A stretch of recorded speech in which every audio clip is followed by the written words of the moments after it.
The financial crisis, which was then oncoming. People have lost tens of trillions of dollars globally from the collapse of this system. In one sector of the U.S. financial market alone, $3 trillion, which hit a lot of poor people, as well as others, who were putting their savings in there, hoping to get that extra nickel to stretch their pension. That sort of thing.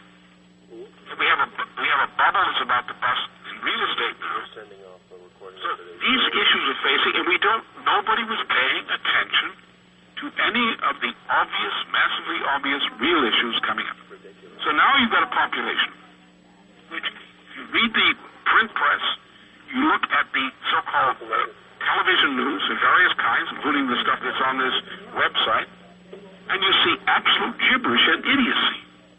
So what do you expect? The American people have no sense of what the reality of the real current situation is.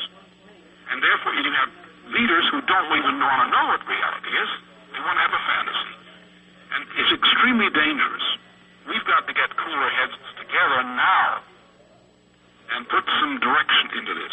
But I'm really afraid of what would happen if you leave the decision to be made in the hands of just the few who are the obvious ones right now.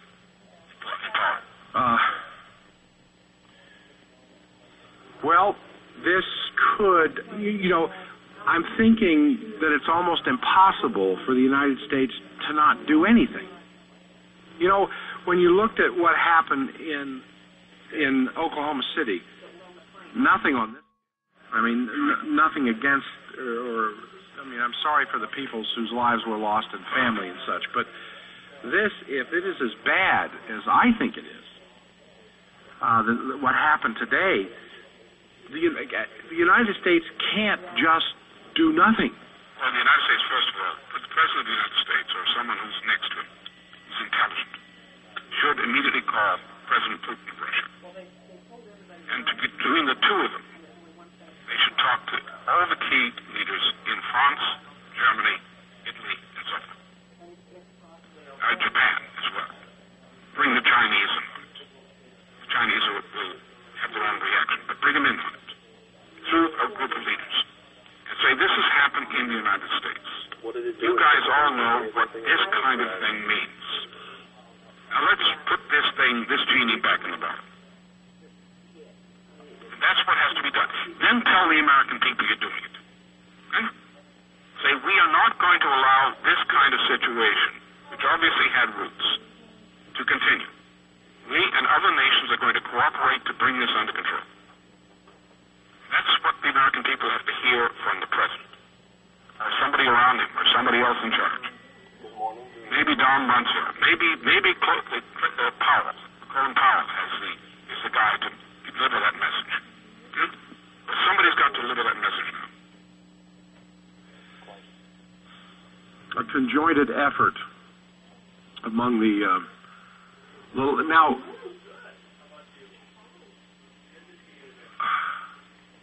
This is just in. Another plane has been hijacked, and it's en route to Washington, D.C. right now. They'll probably shoot it down. Well, they're going to have to. If they're aware of that, they'll have to shoot it down. Oh, my goodness. My goodness. This is like the wildest of your Hollywood scenarios. Yeah, I mean, Orson Welles and his War of the Worlds thing down in New Jersey back in the 30s. Could it have been any more real than this? This is absolutely incredible. Well, I think that probably, then if this is happening, it probably be. All the more reason for somebody to do what I suggested. The president, Putin would accept the call, of course, from Bush. Bush say he's calling on his behalf, put the right people in the phone. Get right to, it's still daytime in Moscow, or evening time. It's 10 hours difference. So to call him right now, and to call the relevant people in Germany, France, somebody in London, or if there's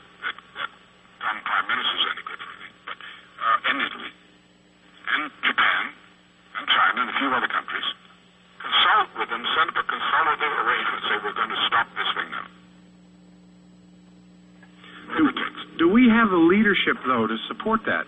Do we have the orientation? I mean, we've got three different basic levels of thinking that exist inside Washington right now. You've got this Brzezinski, Huntington, clash of civilizations kind of concept.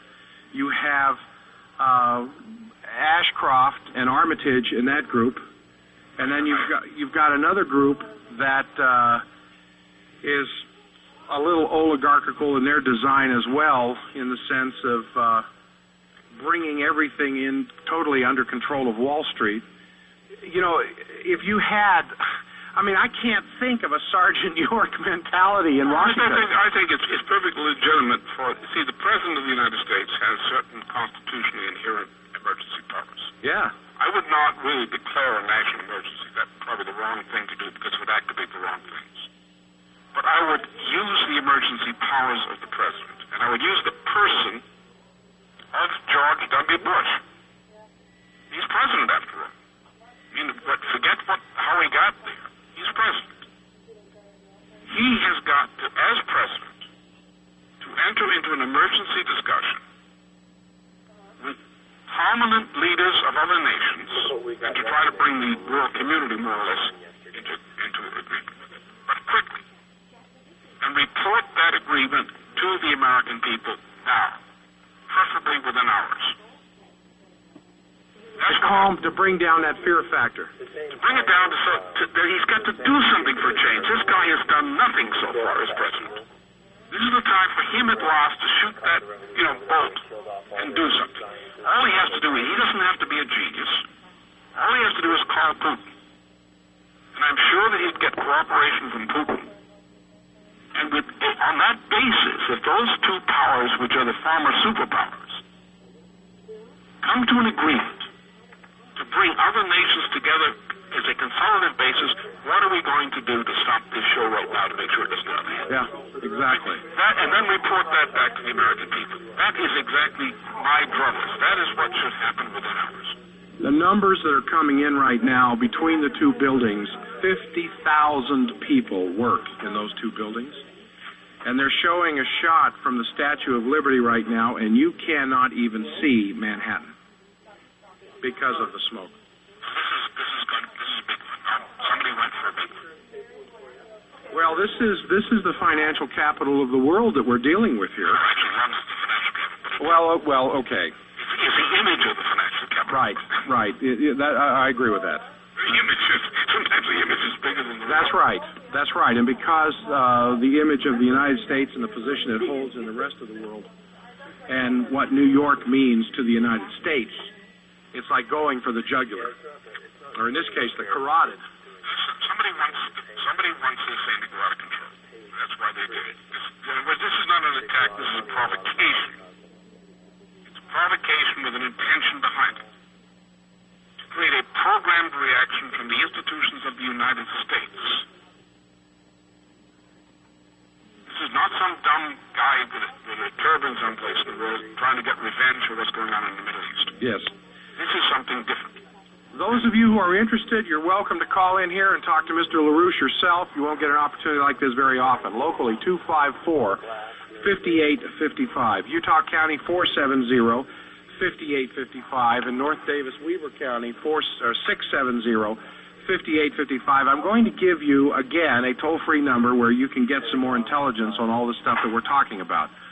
1-888-347-3258. 1-888-347-3258. About 25 minutes before the top of the hour. Randy, you're on the Stockwell Show. Yeah, I was in Washington less than a week ago, and I just went there with the feeling that I probably wouldn't see it intact again. Well, that was prophetic. Well, I've been feeling this, and I have feelings now about the Olympics here, and I want your comment on it. Well, what we want to do here is, I don't want to step on anybody's feelings, Randy, but at a moment like this, what we have to be using is knowledge, fact-based knowledge, common sense, and a cool head. Well, I think we need to have some thought what's coming, too. Well, what's coming is what's going to come in the next days and next hours. If the President of the United States, with support of people, makes the wrong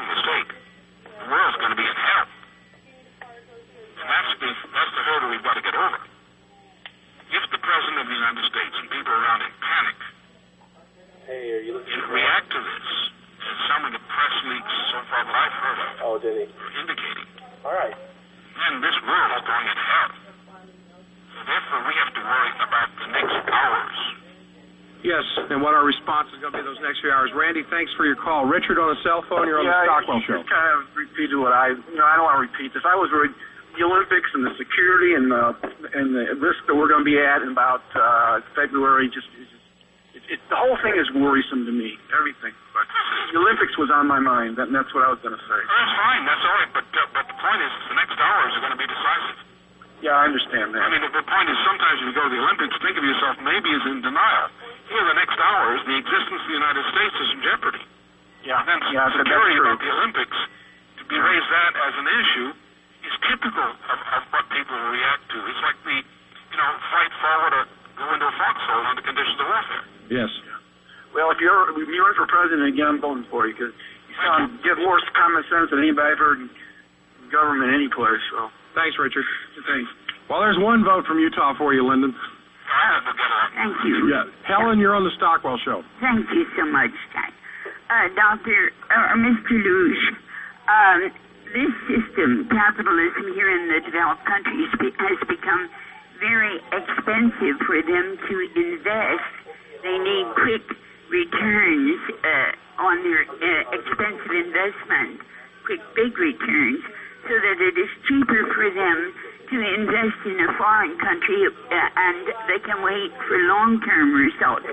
Do you think that this system has become so expensive? I used to think a collapse nobody wanted, but now perhaps they think a collapse would bring this system,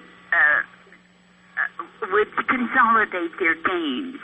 What do you think about that? No, I think they're all crazy. Might consolidate these people who are establishing a global they don't have any sense of government. They don't have any sense at all. They'll grab assets, but they don't have any sense about building. May I hang up? Yeah, go ahead, Helen. Thank you. Yeah, they don't have any sense about the future.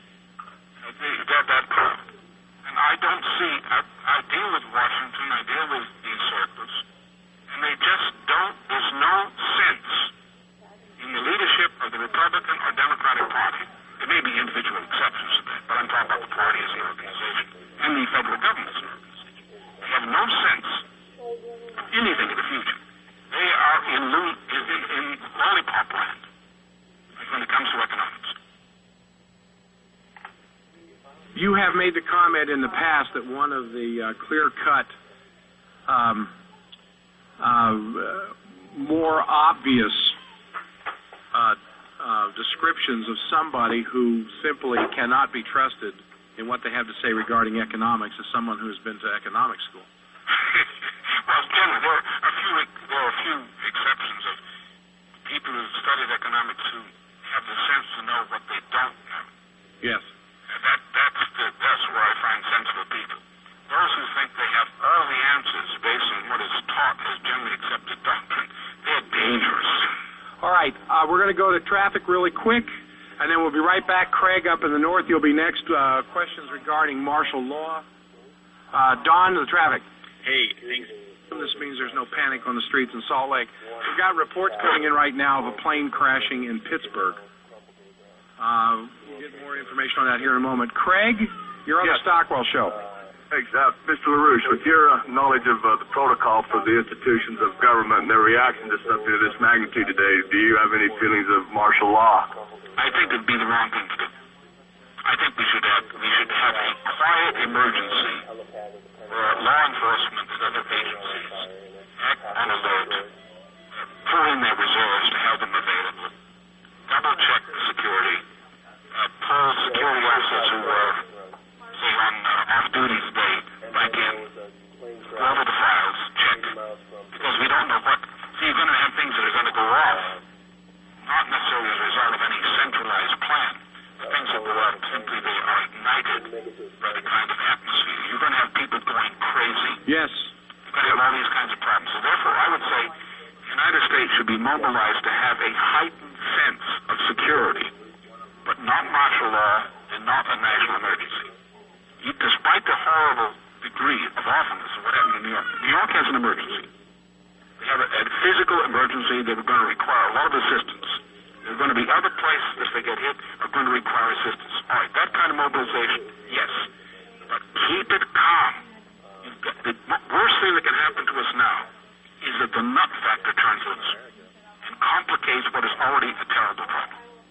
Oh, and the thought that comes to my mind is the Gulf War and the way, the president's father reacted to that. A knee-jerk reaction like that right now would be terrible. We got too many jerks already.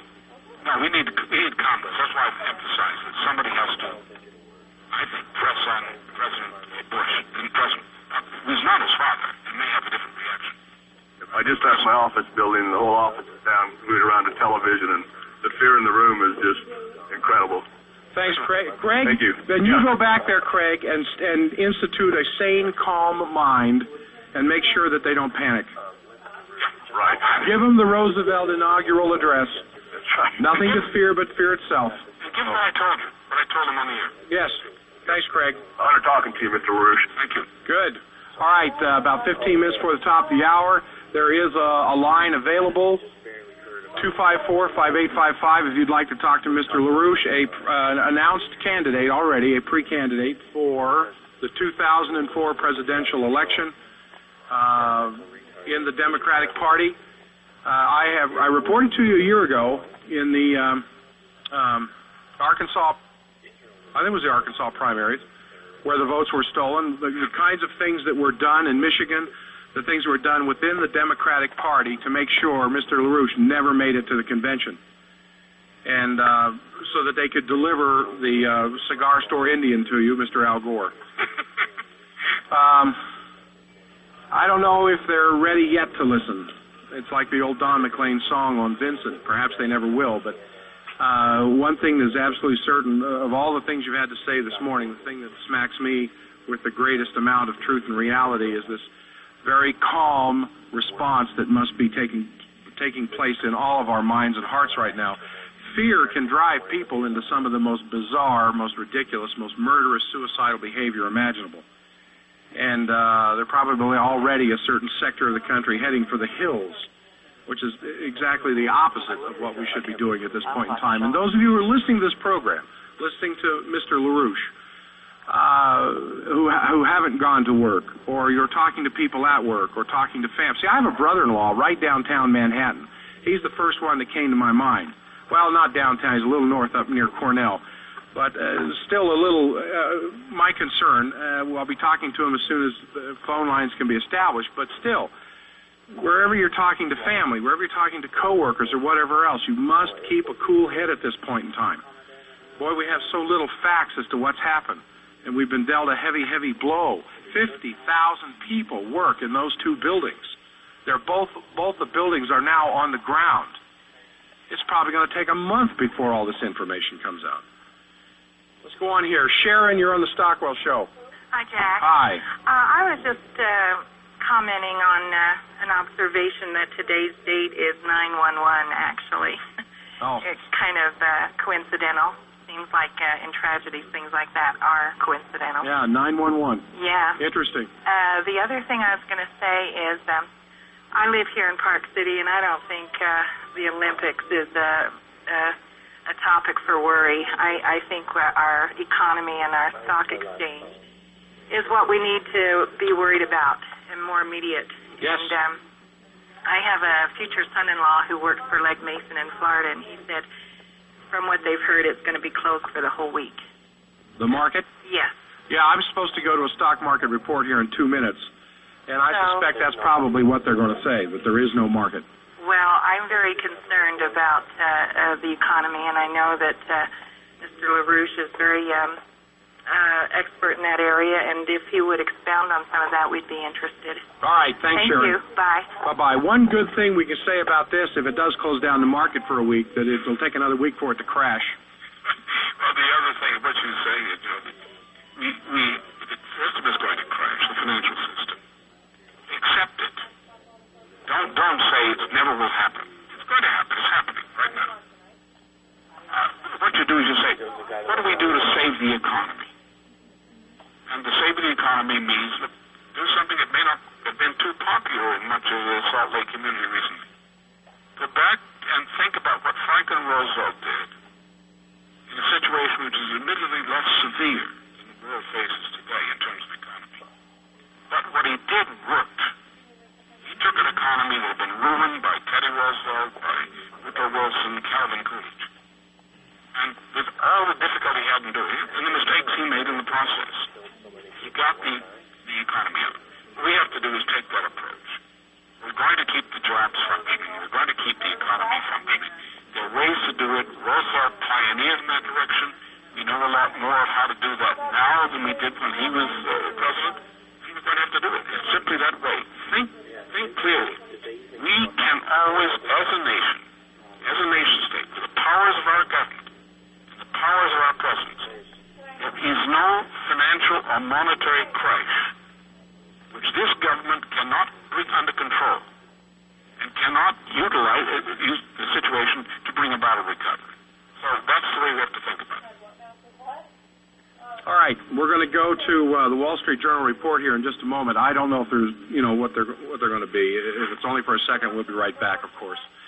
But I got about 30 seconds. Lynn, who was it that fired the missile into the MI6 building a while ago? Do you remember that? Yeah, in London. That. Oh yeah, well that's a little bit mysterious, but as to who did what to whom. But obviously it was an operation. These things don't happen. Yeah, The British system, the British have through their Privy Council apparatus. All right, let's. We're going to jump over here really quick to the all the news web pages. The pages can't be displayed. This is interesting. I keep trying to go to these news web pages I was going to before. Maybe it's because they're updating them. But let's see what we can pick up here, or if we can pick up anything. No, I'm getting no. All I'm getting is an empty signal here. There is no Wall Street Journal report. Oh, the building has been evacuated. That's why. All right, the stock exchange has been evacuated. All right, well, that takes care of the market for today. Well, at least it'll last for another day. Lynn, you were saying there a moment ago that the system was over. Now, what a lot of my listeners need to understand, Mr. LaRouche, is the difference between our economic systems of this country that's driving this market crash and basic economics. That there's a difference between, you can go in right now and change the economics to save the system, rather than leaving the same system of economics that's currently afloat and watching it crash on the shores of absolute bankruptcy.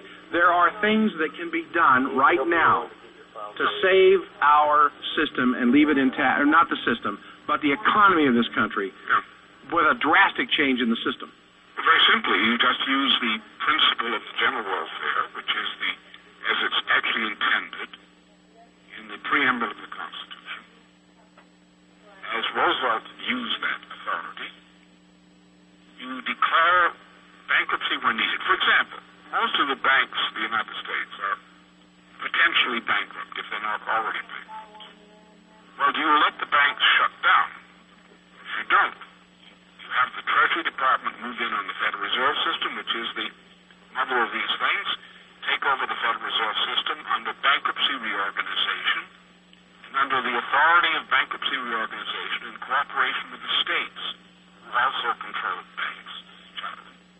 You make sure that banks that must keep their doors open will keep their doors open.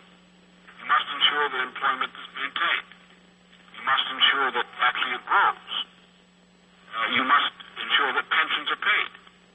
You must ensure that communities function. And you must also have some growth. Otherwise, how are you going to reorganize out of bankruptcy if you don't have some real growth? Which means that certain projects, like infrastructure projects, necessary ones, are put into place to absorb some of the unemployment which is inevitable and get the economy moving again. On that basis, using nothing but the precedents we have in our national law, national history, we could reorganize this economy out of a virtually total monetary and financial collapse by the will of government and the cooperation of the people with good leadership in a very short period of time. Well, I'm thinking of about 2 or 3 different directions I want to go here, but we've only got a few minutes left. I want to get Max on here real quick. Let me give you another number again, ladies and gentlemen. 1-888-347-3258. 1-888-347-3258. For more information on what we've been talking about today. Max, you're on the Stockwell Show. Hello. Hey. You know, we've seen the world economy fall pretty far, and I think with the World Trade Centers both collapsing, I think that was the last domino to fall to world collapse. Seriously. And I got quite a bit of money in the bank. I sold some land recently. I'm thinking, do I need to go pull that out, or would it do me any good to pull it out? I would think that's the question. Would it do any good to pull it out? We're going toward a gold reserve system in various countries, including Russia. 12 countries that now have gold coins, which are more or less a monetary unit, and the gold is going to increase. So I think we're headed for a gold reserve system. I think our basic option, above all things, is apart from being prudent, just plain prudent. Be conservative. Don't go for the bucks. Go for to save as much as you can. Diversify your risk, and try to keep something there. So if something goes down, you have something else. It's good sense. But the point is, we have to get the government to use its powers to start a reorganization and recovery program with an understanding that we have to save the American people and the economy and their future. It's that simple. I think the cow's out of the barn now. You know what I mean? I'm talking, what do I do right this moment? Because I'm scared. Diversify. Don't put all your eggs in one basket. Yeah, go for at least minimal risk. Okay, so you're saying go pull some out and get it diversified right now, or? Diversify. That's about the only chance I got, because there might be a run on the bank tomorrow, right? Diversify your risk. Buy some government bonds if you can. No, that's one of the safest things out there. That's right. Is government bonds. Oh, yeah. Short-term government bonds. Your deposit, your insured deposits, and the regular banking system. And absolutely. Two of the most secure things. If you don't have a lot of good gold there that you can turn into a monetary asset. Right. That's a good idea. Thanks, Max. Thank you. Appreciate your call. Just a few minutes left here. I can't tell you how much of an honor this is to have you on my program. It's fun to be with you, Jack. Well, yeah, it's fun to have you here. I've got we're going to try and squeeze in. Oh, he's not going to come on? Oh, I thought we were going to squeeze in another caller here for a moment. The latest now, fighter planes are scrambling to this hijacked plane. I guess they've got a hijacked plane on its way to Washington. They're going to shoot her down. Or blow it down or shoot it down. Or force it off, to a path different. But boy, I'll tell you, this is ever since you mentioned this at the very beginning of the program, Lynn, it's been keeps coming back up in my little prefrontal cortex here, and that is that the Arabs don't have the ability to pull something of this level off. You feel pretty strongly about that. I know the Arab governments. I've been talking to them directly or indirectly over some period. These are the key ones. And they do not want this kind of thing. But I know who does want it. All right. Now, you were talking about possibly the IDF, the Israeli Defense. There are certain factions in the IDF. Certain factions within it. Just like there are certain factions within the Pentagon that would love for us to go to war in the Middle East. Or things like that, exactly. Like Wolfowitz, for example. Yes. I don't think the world is safe for someone like him in the Defense Department. Frankly. Yes. He never served in the military. Wolfowitz? To my knowledge, he never had actual service in the military. I don't think he knows what that means psychologically. I think people who have some experience in war times, service or something like that, may have some sense of what the reality of military operations are. Particularly if they got to some higher rank or some intelligence, or if they've studied military history with that background. Yes. They might have some sense of what they're talking about. A guy like Wolfowitz impresses me from the kind of things I've seen him do. He doesn't know what time it is. He's dangerous. He's dangerous not because he's capable. He's dangerous because he's incapable. It's a very bad idea to put that in there. I think a lot of generals would agree with me, too. Yes. Yeah, well, we have about a minute left, Lynn. We got a minute left. Can you bring something sublime out of this? Yeah, I think the point is, when you get a crisis, which is like a war. I mean, this what is reported in New York, you're talking about 50,000 people possibly killed. Do you realize that's in the order of magnitude of the official death toll? Vietnam. Vietnam? Yes. So this is not a minor thing. This is not something that happened. This is not a terrorist incident. This is something much bigger. But when you get into a crisis like this, the first thing you have to do, especially terrible crises, the more terrible they are, the more this principle applies. Do not panic. Do not shout fire in a crowded theater. Get the people safely. And what's needed now is to recognize that we got to this mess because the institutions of our government, forget who did it, forget who did whatever's done. But think about this could not have happened if our government functioned. And the reason our government didn't function and doesn't function, I hope that changes quickly now, is because nobody was paying attention. Yes. Therefore, let us pay attention and recognize that when we were running the economy the way we were running it, the things we've been doing,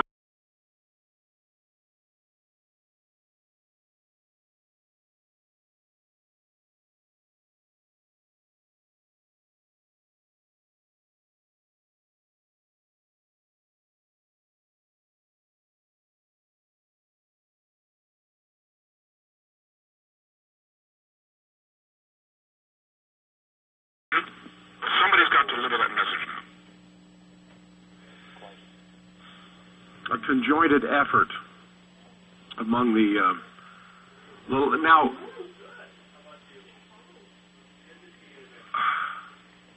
This is just in. Another plane has been hijacked, and it's en route to Washington, D.C. right now. Probably shoot it down. Well, they're going to have to. If they're aware of that, they'll have to shoot it down. Oh, my goodness. My this goodness. Is like the wildest of your Hollywood scenarios. Yeah, I mean, Orson Welles and his War of the Worlds thing down in New Jersey back in the 30s. Could it have been any more real than this? This is absolutely incredible. I think they're probably, then if this is happening, they're probably all the more reason for somebody to do what I suggested. The president, Putin would accept the call, of course, from about the crisis, the financial crisis, which was then oncoming. People have lost tens of trillions of dollars globally from the collapse of this system. In one sector of the U.S. financial market alone, $3 trillion, which hit a lot of poor people, as well as others, who were putting their savings in there, hoping to get that extra nickel to stretch their pension. That's all the thing. We have a bubble that's about to bust in real estate now. So these issues are facing, and nobody was paying attention to any of the obvious, massively obvious real issues coming up. So now you've got a population which, if you read the print press, you look at the so-called television news of various kinds, including the stuff that's on this website, and you see absolute gibberish and idiocy. So what do you expect? The American people have no sense of what the reality of the real current situation is. And therefore you have leaders who don't even want to know what reality is. They want to have a fantasy. And it's extremely dangerous. We've got to get cooler heads together now and put some direction into this. But I'm really afraid of what would happen if you leave the decision to be made in the hands of just the few who are the obvious ones right now.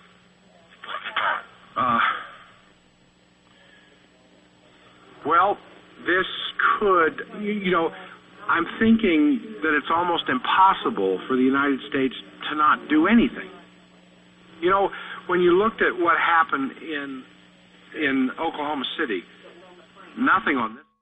I mean, nothing against, I'm sorry for the people whose lives were lost and family and such, but this, if it is as bad as I think it is, what happened today, the United States can't just do nothing. Well, the United States, first of all, the President of the United States or someone who's next to him who's intelligent should immediately call President Putin of Russia. And between the two of them, they should talk to all the key leaders in France, Germany, Italy, and so forth. Japan as well. Bring the Chinese in on it. The Chinese will have their own reaction, but bring them in on it through a group of leaders and say, this has happened in the United States. You guys all know what this kind of thing means. Now let's put this genie back in the bottle. And that's what has to be done. Then tell the American people you're doing it. Okay? Say, we are not going to allow this kind of situation, which obviously had roots, to continue. We and other nations are going to cooperate to bring this under control. That's what the American people have to hear from the president, or somebody around him, or somebody else in charge. Maybe Don Rumsfeld, maybe Powell, Colin Powell is the guy to deliver that message. Bush say he's calling on his behalf, put the right people in the front. Get right to, it's still daytime in Moscow, or evening time. It's 10 hours difference. So to call them right now, and to call the relevant people in Germany, France, somebody in London, I don't know if that dumb prime minister is any good for me, but in Italy, and Japan, and China, and a few other countries, consult with them, set up a consolidated arrangement, say we're going to stop this thing now. Do we have the leadership, though, to support that? Do we have the orientation? I mean, we've got three different basic levels of thinking that exist inside Washington right now. You've got this Brzezinski-Huntington clash of civilizations kind of concept. You have Ashcroft and Armitage in that group, and then you've got another group that